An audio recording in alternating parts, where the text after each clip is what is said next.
Y yo con don Gabriel Vaccaro, al cual conocí compartiendo la junta directiva del CLAI Información, compartiendo el movimiento ecuménico de derechos humanos, compartiendo en distintas oportunidades, que me dio la oportunidad por primera vez en mi vida de predicar en una iglesia pentecostal, cuando muchas veces los pentecostales nos tenían bastante desconfianza a los metodistas, justificadamente en algún caso.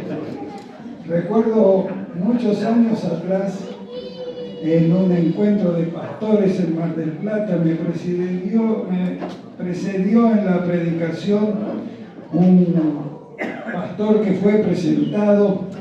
Aquí hay un metodista que predica como los pentecostales. Y yo seguía después. Y entonces yo dije, bueno, acá hay un metodista que predica como los metodistas. Pido disculpas. Pero fue justamente don Gabriel Vaccaro, en esos años que compartimos en distintos ministerios, quien me enseñó a apreciar el mundo pentecostal, quien me introdujo en el mundo pentecostal, quien me enseñó a discernir en el complejo mundo pentecostal.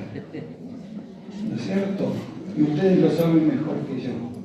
A discernir quienes vivían el pentecostalismo con el espíritu de servicio al Evangelio y quienes adoptan el pentecostalismo para servirse del Evangelio, que desgraciadamente también los hay.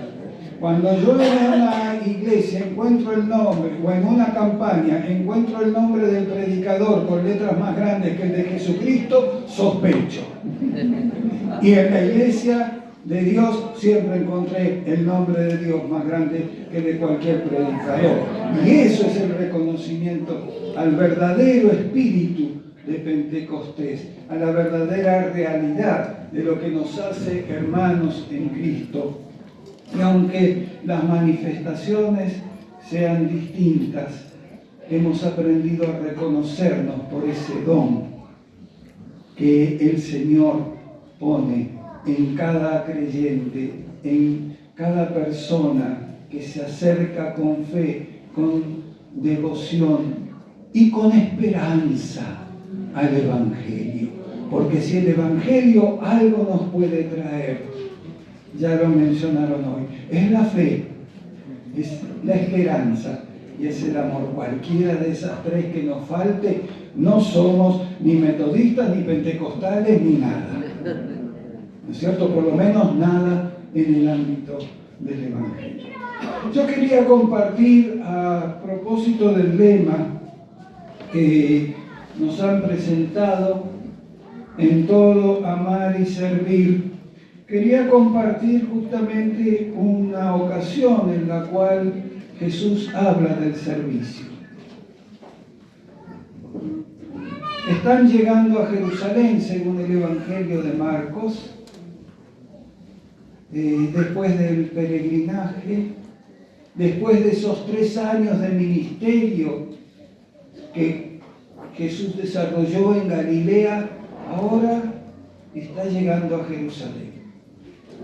Y claro, esto le modifica a los discípulos un poco su expectativa. ¿Qué va a pasar ahora que viene a Jerusalén? Porque nosotros sabemos, porque Pedro lo dijo y nosotros lo escuchamos, que Jesús es el Mesías. Y si el Mesías llega a Jerusalén, aquí, no digo Barder Troya, porque no habían leído, pero aquí va a haber algo distinto. Aquí el Mesías va a manifestar todo su poder. ¿Y en qué lugar nos va a tocar estar a nosotros? Ajá, entonces empezaron. Yo le voy a pedir que me ponga a su izquierda. Pobre de vos, yo le voy a pedir que me ponga a la derecha. Y así se iban discutiendo, pensando en qué iba a significar. buscar que el Mesías llegara finalmente a Jerusalén. Y Jesús escucha. Dice, pobrecito, 3 años conmigo y no entendieron una pepa. No se trata de eso. Y entonces dice esto que figura en el Evangelio de Marcos, los versículos 42 a 44 del capítulo 10. Que me doy el lujo, habiendo sido profesor, de leerlo en mi propia traducción. Porque hay de repente giros que los hemos escuchado tantas veces en Reina Valera o en Dios habla hoy, que pierden impacto. Entonces he querido hacer una traducción que vuelva a llamar la atención. Jesús los llamó y les dijo, saben que los que son tenidos por gobernantes en las naciones, las dominan. Y sus grandes ejercen sobre ellas todo su poder. Pero no será así entre ustedes, sino que el que quiera hacerse grande entre ustedes será su servidor. Y el que quiera ser el primero se hará esclavo de todo. Nuestras versiones ponen siervo para suavizarla un poco, pero la palabra griega es esclavo. Esto les dice. Ay, ay, ay. ¿Cuántos castillos se derrumbaron? ¿Cuántas esperanzas de figuración quedaron a un lado? Ahora se trataba de entrar con el Mesías a Jerusalén para hacerse esclavos, para servir a los demás.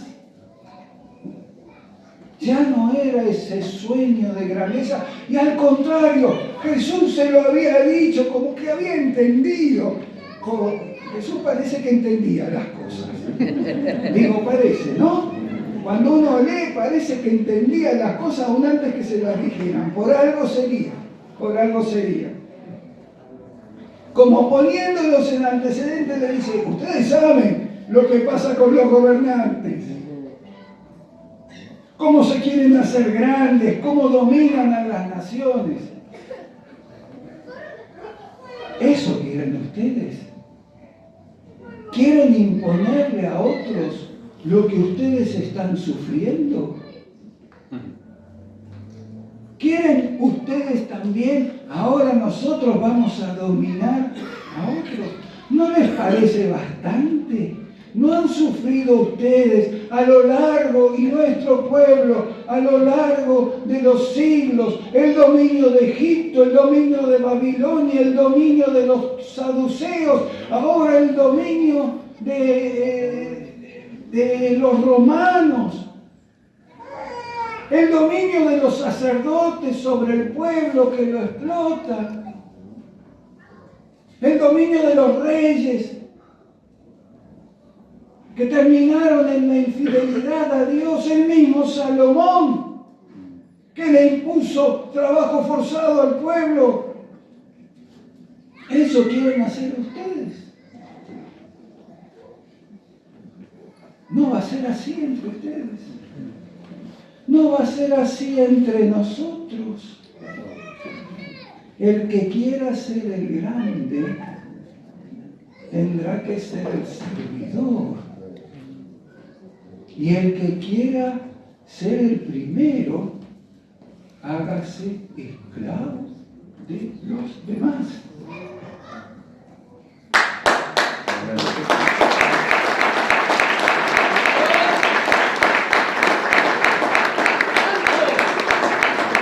Y ahí aprendemos el privilegio de lo que significa estar con el Mesías. Porque ustedes piensen, nosotros nosotros acá cantamos, adoramos. Estos tipos, y algunas tipas también, hay que reconocer porque se nombraban ahí, ¿no es cierto? 3 años al lado del maestro. Nosotros nos emocionamos con un momento de conversión, fíjense, 3 años, escuchando, siguiendo, durmiendo al lado de él, comiendo a su mesa. Pero no les alcanzó para aprender todo. Y la diferencia está en esa embromada palabrita, miren que soy cuidadoso, embromada palabrita poder. Los poderosos quieren tener el poder para dominar. Lo estamos viendo. Y permítanme aquí hacer de maestro ciruela. Mi primer trabajo pago en mi vida fue maestro de grado, justamente, de 6º grado. De ahí me dejé el bigote, yo tenía 17 años y mis alumnos 14, la única forma de diferenciarme era dejarme el bigote. Nunca más me lo saqué, aunque ahora ya estoy viejo y ya me diferencio bastante. Pero digo, déjenme ser maestro si voy a distinguir poder como sustantivo y poder como verbo. Porque el problema está en los que quieren tener el poder con artículo determinado, vuelvo como maestro, el poder como algo que tienen y de lo cual se posesionan y ahora es mío. Y no el poder como verbo. Porque hay una cosa muy particular del poder como verbo, y es que es el único verbo que necesita otro verbo. Yo puedo hacer, necesito otro verbo. El poder como sustantivo es el gusto de dominar. Lo dice Jesús, dominan a las naciones, le imponen su voluntad. El poder hacer es la capacidad de dirigirse a otro. Yo puedo amar, puedo servir, también puedo hacer mal. Y ahí está uno de los problemas que se enfrentaba. Entonces Jesús les dice, miren, les voy a dar un poder, pero no el poder como sustantivo del cual ustedes venían hablando. Les voy a dar poder. Les voy a dar poder. Ese poder que yo no quise cuando el diablo me lo ofreció allá en las tentaciones. Ese no se los voy a dar porque yo tampoco lo quise. El poder que les voy a dar es el poder que ustedes vieron en mí. Poder sanar, poder alimentar, amén, poder educar, poder decir.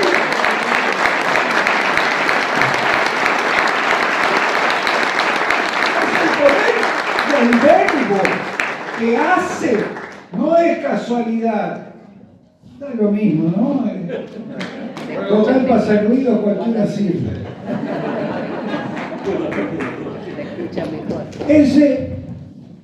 Ese poder que se manifiesta en la cercanía al otro.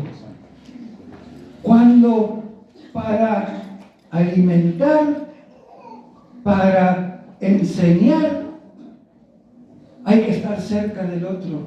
Para bendecir, hay que estar cerca del otro. Para sanar, hay que estar cerca del otro, de la otra persona. El poder, Jesús fue poderoso. Sí, lo dice, el propio después lo va a decir en la predicación, en el libro de los Hechos, se va a decir, fue poderoso. ¿Poderoso en qué? En obras. No poderoso en títulos, no poderoso en cargos. La única vez que le pusieron un cargo, este es el rey, fue en la cruz. Poderoso en obras. En eso es el poder. Entonces, si queremos aprender cuál es el poder que sirve, el poder servir, el poder del verbo, no es casualidad que en nuestras Biblias el Evangelio de Juan, en esa traducción dice, en el principio era el verbo. Era la posibilidad de hacer, la posibilidad de la palabra de Dios que hace, que crea, que sostiene, y en él que estaba la vida. Era el poder de hacer vida. Y ese poder fue el que trae incluso para vencer a la muerte en la resurrección.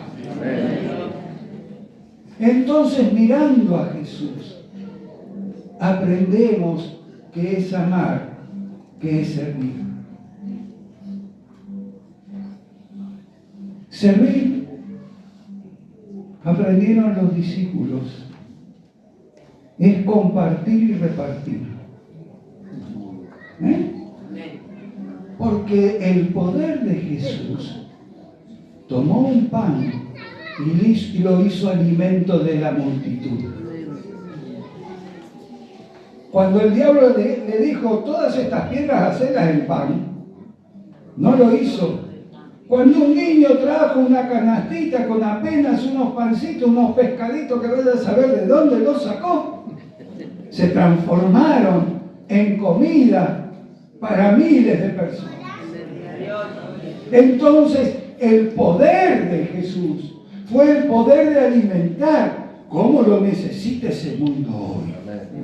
¿Cómo lo necesita? Como decía la pastora Negra hace un rato, ¿cómo lo necesitamos en medio de nuestros pueblos, de nuestras barriadas, donde el 53% de los niños no son bendecidos en la falda de Jesús, sino hambriados?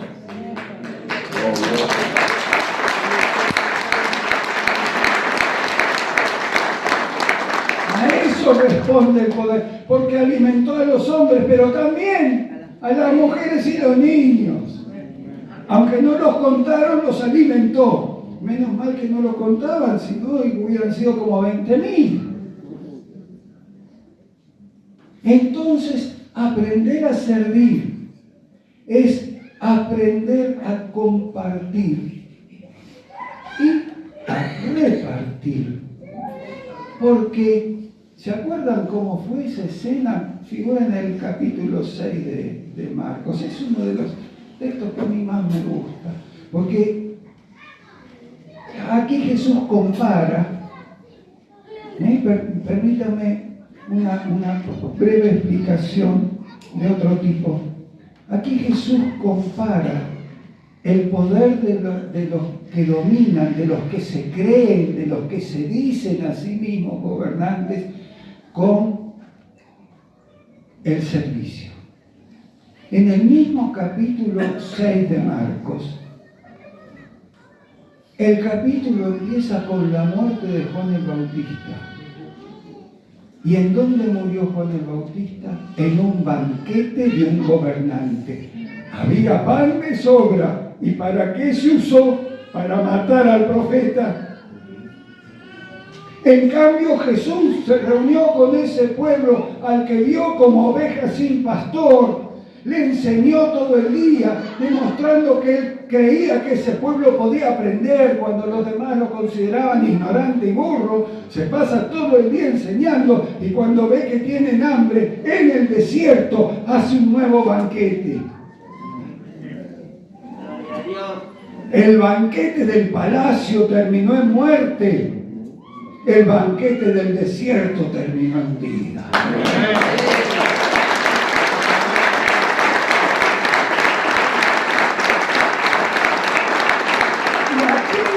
los que tenían que repartir las canastas que se iban multiplicando, a los discípulos, hermanos, hermanas, acá tenemos lo que nosotros nos toca hacer.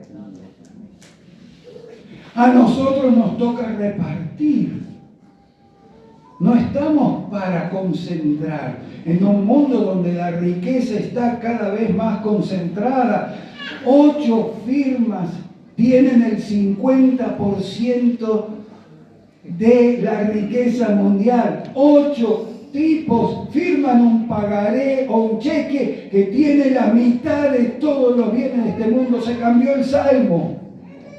El Salmo dice, del Señor es la tierra y su plenitud. Bueno, ahora les lograron sacar por lo menos el 50%, 8 tipos. Volvamos al Salmo. Sí, Señor, amén. Del Señor es la tierra y su plenitud. El mundo y los que en él habitan. Y todos tienen derecho a lo que el Señor ha creado. Y lo que Jesús hizo es mostrar justamente cómo se hace eso, repartiendo el alimento, aunque parecía poco, alcanzó para todos y sobraron 12 cestas llenas. Y los que tenían que repartir éramos nosotros, que nos decimos hasta el día de hoy la iglesia de Dios, sus discípulos. Jesús sigue su camino y entra a la ciudad de Jericó. En el camino de la ciudad de Jericó, a un costadito del camino, hay un mendigo. Se llama Bartimeo. Mendigando al costado del camino. La multitud entra. Y Bartimeo dice, Jesús, hijo de David, ten misericordia de mí. Cállate, ciego estúpido. ¿No ves que es importante este tipo? ¿Qué venís vos a gritar? Si has estado acá pidiendo limosna desde hace tiempo. Y yo pido limosna porque ustedes me tienen en esta condición. Bartimeo, el hijo de Timeo, y Timeo no se encargó de ayudarlo a su hijo, ni tiene que pedir limosna al costado del camino, ni su familia lo reconoce. Pero él reconoce al Mesías, porque la palabra que le dice hijo de David es un título del Mesías. De manera que aunque Jesús le había dicho a Pedro y a los discípulos que no le dijeran a nadie, alguien le sopló en el oído a este ciego que el que se acercaba es el Mesías. Y entonces le grita, ¿qué le dice la gente? ¡Cállate! No grites, no hagas lío. ¿No ves que vamos a tener acá el Mesías? Vamos entre nosotros, que somos importantes, que podemos ver, que podemos caminar, que tenemos una casa, que no estamos al costado del camino, que venga para nosotros. ¿Y qué hace Jesús? Lo llama. Al que estaba al costado del camino, lo pone en el centro. Al excluido, al desplazado, de ese se preocupa Jesús. ¿Y qué dice Jesús? ¿Qué quieres que haga por ti? ¡Qué pregunta estúpida! Discúlpeme, Señor Jesús. Si el tipo está ciego, si está mendigando, ¿qué va a querer? Hay que preguntarle. Sí, hay que preguntarle. ¿Por qué? Porque es un ser humano que tiene derecho a la palabra. Antes de darle la vista, le devolvió la palabra.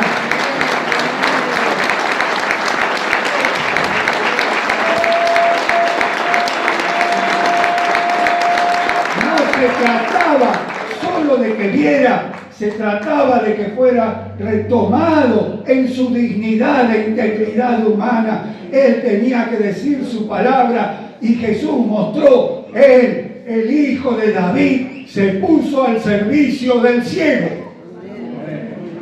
Él dijo, por tu fe te has curado. No hizo el milagro. No lo hizo solo, lo hizo junto con el otro. Servir es eso. Hay que escuchar. Hay muchos que creen que servir es, sí, yo sé lo que necesita esta gente y se lo impongo. No, Señor, escúchelo, pregúntele, dele la palabra. La vez pasada discutía yo o conversaba en términos un poquito sobradores, voy a decir la verdad, pecaditos tenemos todos, con algún obispo católico de los que decían, nosotros somos la voz de los sin voz, cosa que he escuchado en muchos, también en políticos. Y yo le decía, mientras vos sigas siendo la voz de los sin voz van a seguir siendo sin voz.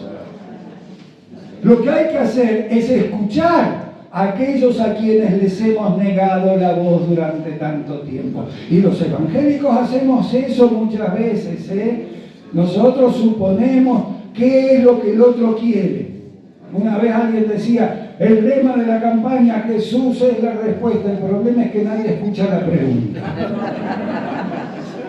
Jesús es la respuesta a qué pregunta. Porque hay alguien que pregunta por el pan, hay alguien que pregunta por la dignidad, hay alguien que pregunta por consuelo ante la muerte. Escuchemos la pregunta, escuchemos el dolor, escuchemos qué es lo que le está haciendo a ese ser humano sentirse disminuido, porque ahí va a estar la respuesta del Mesías, en la construcción de la fe que salva.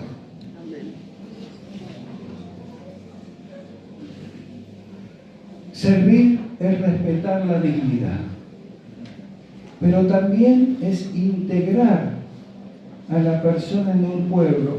Pablo lo decía, ustedes que no eran pueblo, ahora son pueblo de Dios. Y esto me trae a otro episodio de la vida de Jesús, para que aprendamos lo que es servir. Había una mujer encorvada. Había pasado tantos años encorvada.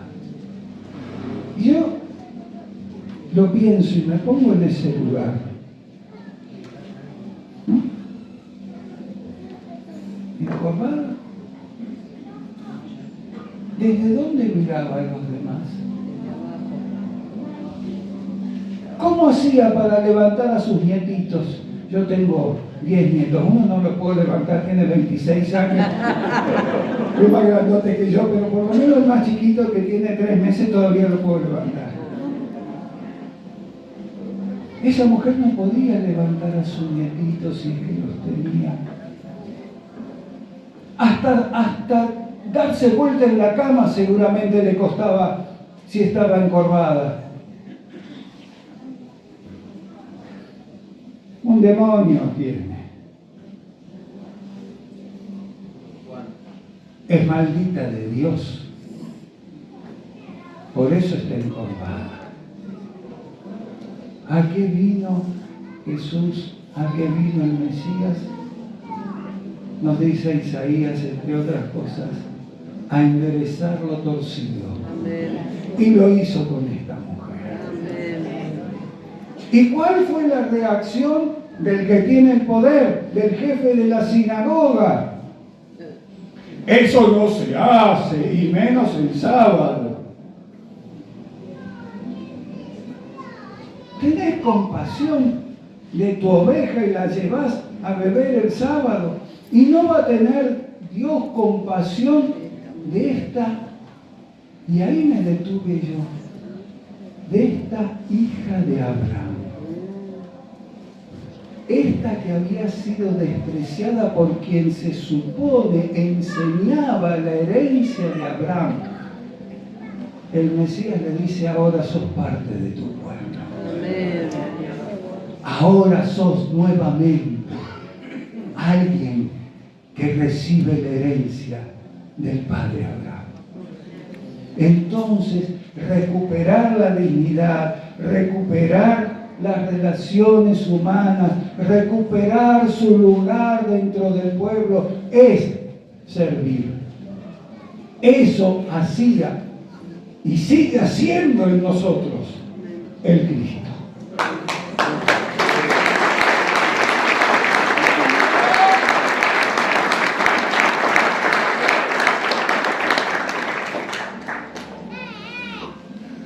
Pero yo me quedé acá por la mitad del lema, me puse mucho en servir. Pero servir también es alcanzar, lo voy a decir con palabritas un poquito teológicas para que crean que soy teólogo,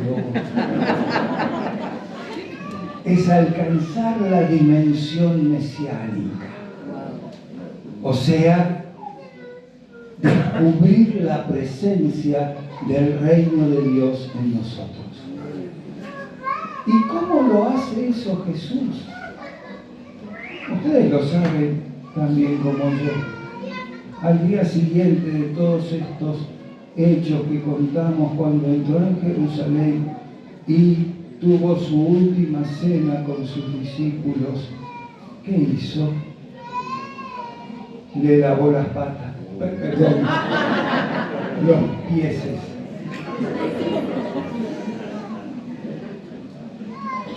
Esa es la dimensión. Se hizo esclavo. Se humilló hasta la muerte, y muerte de cruz, nos dice el apóstol Pablo. Él, siendo en forma de Dios, no consideró el ser igual a Dios como cosa a aferrarse, sino que se hizo siervo. Nuevamente, me lo suavizaron, se hizo esclavo. Y por eso muere en la cruz, porque la cruz estaba destinada a los esclavos. A los patricios no los crucificaban solamente a los rebeldes y a los esclavos. Y si Jesús es obediente, no muere la muerte del esclavo obediente, sino la muerte del esclavo que se pone su dignidad humana encima y dice: a mí me han puesto esclavo, pero siendo esclavo, tomó la forma de hombre. Es decir, mostró que los esclavos son humanos y que esa esclavitud se transforma en humanidad a causa del amor. Y entonces, yo me imagino, probablemente se llamaba Rode, por lo que sabemos del libro de los Hechos, en la casa de Juan Marcos, que es donde estaba el aposento alto, probablemente allí hubiera sido la última cena. Sabemos que la criada que se encargaba de las cosas era Rode, ¿se acuerdan? Que cuando apareció Pedro ni siquiera lo reconoció. Y dijo Rode sube y dice: hoy ahora le tengo que lavar los pies a todos estos discípulos que vienen de camino, ¿la que me toca? 12 tipos muriendo, 13 para sube, y cuando se asoma a la escalera, ¿qué ve?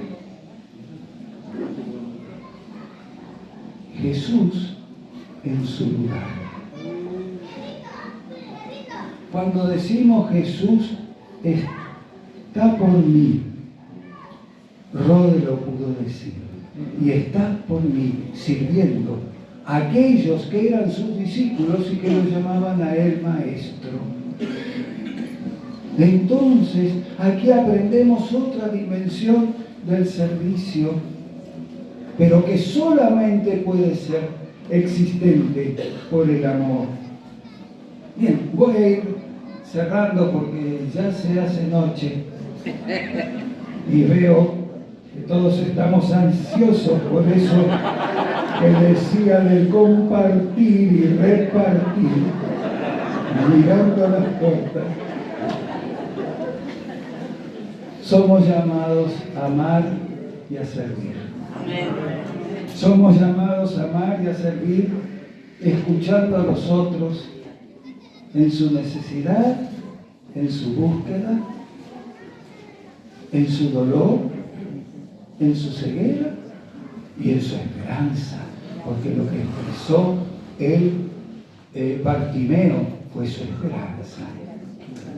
Somos llamados a participar juntos, a traer nuestra humilde canastita, porque sabemos que el Señor tiene el poder de hacer con eso poquito que nosotros traemos para repartir, dignificando la vida, anunciando el reino de Dios, reino de justicia e igualdad. Solo es posible en el amor, porque Él nos amó primero. Amén.